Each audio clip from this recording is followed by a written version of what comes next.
मुंबईची भाषा मराठीच यात दुमत नाही. भैयाजी जोशींचं स्पष्टीकरण. मुंबईतील प्रत्येकाला मराठी बोलता आलंच पाहिजे असं नाही. या वक्तव्यावरनं वाद निर्माण झाल्यावर सारवासारव. कोरटकर प्रमाणे भैयाजी जोशी चिल्लर असल्याचं जाहीर करा किंवा राजद्रोहाचा गुन्हा दाखल करा. ठाकरेंचं फडणवीसांना आव्हान. तर महाविकास आघाडीच्या नेत्यांकडनं हुतात्मा स्मारकाला अभिवादन. भैयाजी जोशींच्या वक्तव्यावरती राज ठाकरेंची आक्रमक पोस्ट. जोशींनी आपण मराठी आहोत याचं भान सोडलं का? भाजप वक्तव्याशी सहमत आहे का? राज ठाकरेंचे जळजळीत सवाल. वाल्मिक कराडची संपत्ती ही धनंजय मुंडेंचीच. मनोज जरांगेंचा दावा. मुंडेंची सगळी टोळी तुरुंगात जाईपर्यंत मागे हटणार नसल्याचाही निर्धार. कृष्णा आंधळे जिवंत आहे की नाही आपल्याला शंका. पोलिसांनाही तो सापडत नसल्यानं आंधळेचा खून झाल्याचा संशय.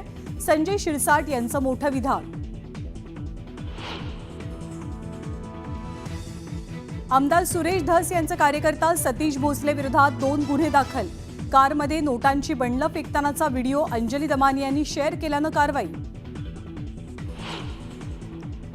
सतीश भोसलेवर कारवाई व्हायलाच हवी. मारहाणीच्या घटनेचं समर्थन नाही. आमदार सुरेश धस यांची प्रतिक्रिया.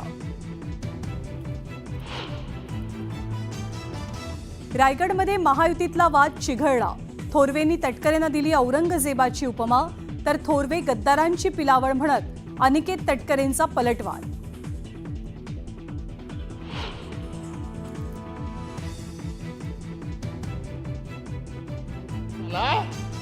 माझा पक्ष बदलावा म्हणून छळ झाला. ठाकरेंच्या पक्षाचे आमदार अनिल परबांचं विधान परिषदेत वक्तव्य. पक्ष बदलण्यासाठी आपला छळ झाल्याचा आरोप. मंत्री जयकुमार गोरेंकडनं संजय राऊत आणि रोहित पवारांच्या विरोधात हक्कभंगाचा प्रस्ताव.